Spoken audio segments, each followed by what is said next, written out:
update ng bayan, maasahan anumang panahon.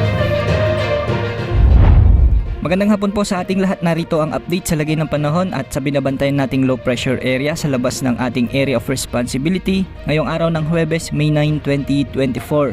Easterlies pa rin ang dominanting weather system ngayon, samantalang posibleng magdadala naman ng mga pag-ulan sa Northern Luzon ang frontal system o salubungan ng malamig at mainit na hangin. Ayon sa Pag-asa, lumipas na ang pinakamainit na panahon ngayong taon at naitala nga ng mga eksperto na ang Abril ngayong taon ang may pinakamainit na temperatura sa kasaysayan. Ngunit may mga lugar pa ring nasa danger level ang heat index ngayon. Ngayong araw nga posibleng pumalo sa 45 degrees Celsius ang heat index sa May Dagupan City, Pangasinan at Verac, Catanduanes. 44 degrees Celsius din sa Puerto Princesa City at Aborlan, Cuyo, Palawan. Posible ring pumalo sa 43 degrees Celsius ang heat index sa Lawag City, Ilocos Norte, Batac City, Ilocos Norte, Bacnotan, La Union, Dumangas, Iloilo at Giwan, Eastern Samar. 42 degrees Celsius naman ang inaasahan sa May Pasay City, Sinait, Ilocos Sur, Iba, Zambales, Clark, Pampanga, Muñoz, Nueva Ecija, Abukay, Bataan, San Jose Occidental, Mindoro, Legazpi City, Albay, Masbate City, Pili, Camarines Sur, Mambusaw, Capiz, Iloilo City, Catarman, Northern Samar at Zamboanga City. Samantala ngayong buwan ng Mayo din ang tinaguriang thunderstorms month, kaya asahan na maraming lugar na ang makararanas ng mga pag-ulan lalo na pagsapit ng hapon at gabi. Ayon din sa Pag-asa, matitinding pag-ulan at pamumuo ng mga bagyo ang aasahan sa Vermonts ngayong taon dahil sa nagbabadyang La Nina phenomenon. Maaring makaranas ang bansa ng mga mapaminsalang ulan at baha sa huling bahagi ng taon lalo na sa pagpatak ng La Nina. Ayon sa ahensya, ang La Nina ay maaring magsimula sa pagitan ng Hunyo hanggang Agosto ngayong taon. Update naman tayo sa binabantayan nating posibleng sama ng panahon sa labas ng ating Philippine Area of Responsibility. Tuluyan na ngang nalusaw ang dalawang low pressure area o ang mga sama ng panahon na nabuo sa labas ng PAR, ngunit isang panibagong low pressure area ang nabuo muli at patuloy itong binabantayan.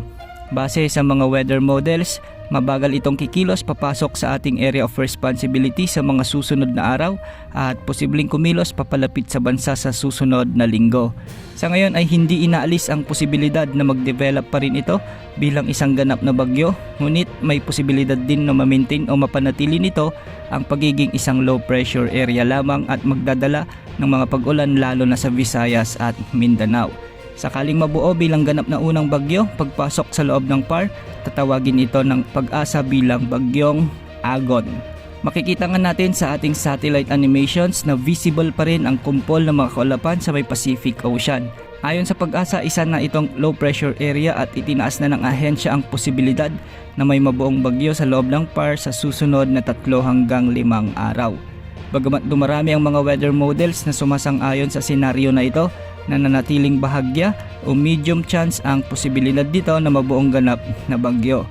Ayon sa record ng mga weather models at ensembles at ang inilabas na tropical cyclone threat potential forecast ng Pag-asa, may tsansa itong lumapit sa bansa at kikilos pahilaga at papunta sa Japan o papalayo ng bansa. Ngunit hindi rin inaalis ang posibilidad na ito ay maglandfall sa bahagi ng Mindanao o kaya sa Visayas. Maging bagyo man o hindi, asahan na magdadala ito ng malawakang pag-ulan sa malaking bahagi ng bansa, lalo na sa may Eastern Mindanao at Eastern Visayas.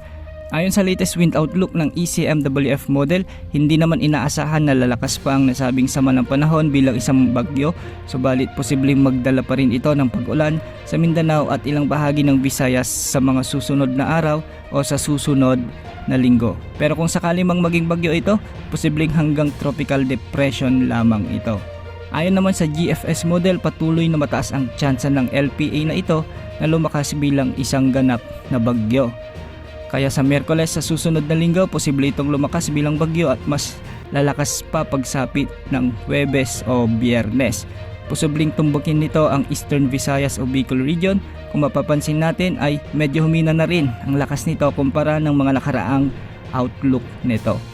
Sa ngayon ay hindi natin masabi ang tiyak nitong magiging lakas o direksyon, kaya patuloy natin itong i-monitor. Laging umantabay sa ating updates ukol sa potensyal na sama ng panahon na ito.